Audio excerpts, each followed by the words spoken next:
یوسف علیہ السلام پر زلیخا کی گندی نظر۔ کنویں میں ڈالے جانے اور غلامی کے بعد اب حضرت یوسف کی ایک اور آزمائش شروع ہوئی۔ وہ یہ کہ حضرت یوسف علیہ السلام کی جوانی کا عالم تھا۔ حسن اور خوبصورتی کا کوئی ایسا پہلو نہ تھا جو ان کے اندر موجود نہ ہو۔ عزیز مصر کی بیوی زلیخا دل پر قابو نہ رکھ سکی اور یوسف علیہ السلام پر پروانہ وار نثار ہونے لگی۔ مگر نبوت کے لیے منتخب آدمی سے بھلا یہ کیسے ممکن تھا کہ زلیخا کے ناپاک ارادوں کو پورا کرے؟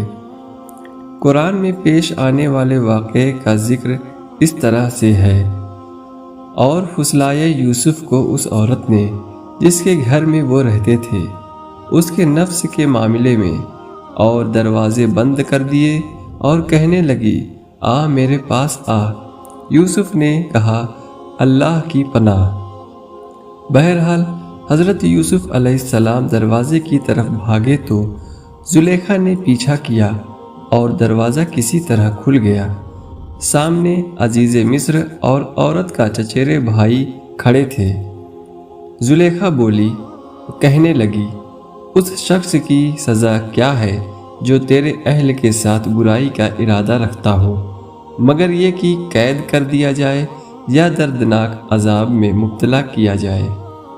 یوسف نے کہا، اسی نے مجھ کو میرے نفس کے بارے میں پھسلایا تھا اور فیصلہ کیا عورت کے ہی گھرانے کے ایک بچے نے کہ اگر یوسف کا پیرہن سامنے سے چاک ہے تو عورت سچی ہے اور یوسف جھوٹا ہے، اور اگر پیچھے سے چاک ہے تو عورت جھوٹی ہے اور یوسف سچا ہے۔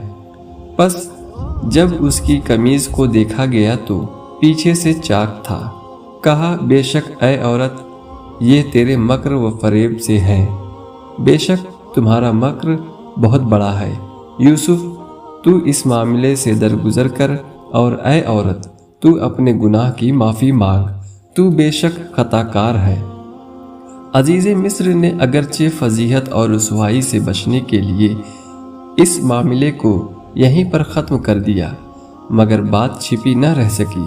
قرآن مجید میں آتا ہے، اور جب اس معاملے کا چرچا پھیلا تو شہر کی کچھ عورتیں کہنے لگی، دیکھو عزیز کی بیوی اپنے غلام پر ڈورے ڈالنے لگی، اسے رجھا لے، وہ اس کی چاہت میں دل ہار گئی، ہمارے خیال میں تو بد چلنی میں پڑ گئی۔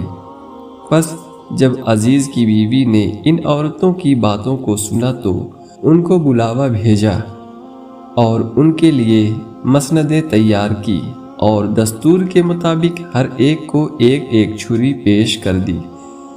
پھر یوسف سے کہا، سب کے سامنے نکل آؤ۔ جب یوسف کو ان عورتوں نے دیکھا تو بڑائی کی قائل ہو گئیں۔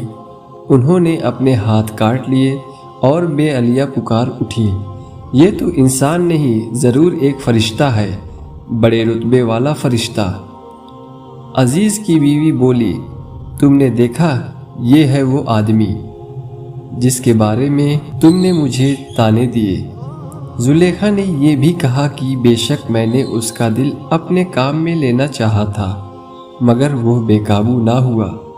مگر میں کہہ دیتی ہوں کہ اگر اس نے میرا کہا نہ مانا تو یہ ہو کر رہے گا کہ وہ قید کیا جائے اور بے عزتی میں پڑے۔ حضرت یوسف نے جب یہ سنا اور پھر زلیخا کے علاوہ اور سب عورتوں کے چرتر اپنے بارے میں دیکھے تو اللہ کے حضور ہاتھ پھیلا کر دعا کی اور کہنے لگے، اے میرے پالنہار، جس بات کی طرف یہ مجھ کو بلاتی ہیں، مجھے اس کے مقابلے میں قید خانے میں رہنا زیادہ پسند ہے، اور اگر تو نے ان کے مکر کو مجھ سے نہ ہٹا دیا اور میری مدد نہ کی تو میں کہیں ان کی اور جھک نہ جاؤں اور نادانوں میں سے ہو جاؤں۔ بس اس کے رب نے اس کی دعا قبول کی اور اس سے ان کا مکر ہٹا دیا، بے شک وہ سننے والا جاننے والا ہے۔ اب عزیز مصر نے یوسف علیہ السلام کی تمام نشانیاں دیکھنے اور سمجھنے کے بعد